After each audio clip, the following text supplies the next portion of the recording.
মধ্যরাতে সচিবালয়ের অগ্নিকাণ্ডের ঘটনা পরিকল্পিত না শর্ট সার্কিট তা নিয়ে এখনও নিশ্চিত করতে পারেনি ফায়ার সার্ভিস। তবে এতে নাশকতার গন্ধ পাচ্ছেন অনেকেই। Double million offer Walton fridge কিনে পেতে পারেন 20 লক্ষ টাকা, রয়েছে কোটি কোটি টাকার নিশ্চিত উপহার। বাংলাদেশ সচিবালয়ে 7 নম্বর ভবনে গভীর রাতে আগুন লাগার ঘটনা ঘটে, তাও আবার একই সময়ে একই ভবনের 2 প্রান্তে আগুন।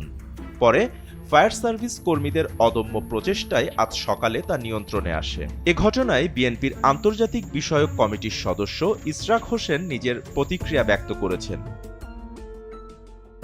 26 ডিসেম্বর সকাল 6:45টায় নিজের ভেরিফাইড ফেসবুক পেজে এক স্ট্যাটাসের মাধ্যমে তিনি এ প্রতিক্রিয়া জানান।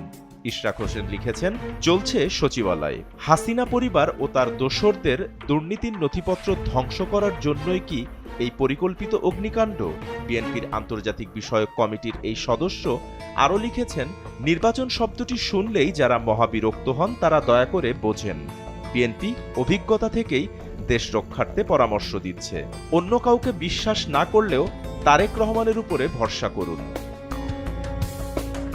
সচিবালয়ে লাগা আগুন প্রসঙ্গে স্বরাষ্ট্র উপদেষ্টা লেফটেন্যান্ট জেনারেল অবসরপ্রাপ্ত মোহাম্মদ জাহাঙ্গীর আলম চৌধুরী বলেন, সচিবালয়ে আগুনের ঘটনায় উচ্চ পর্যায়ের তদন্ত কমিটি গঠন করা হবে। কমিটির সদস্য সংখ্যা 5 থেকে 11 জন হতে পারে।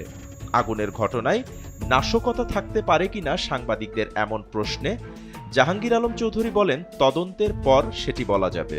আমরা পরে আপনারা জানাই দিতে পারেন। অ্যাক্সিডেন্ট তো সব জায়গায় হইতে পারে, এটা তো এই জন্য অ্যাক্সিডেন্ট বলা যায়।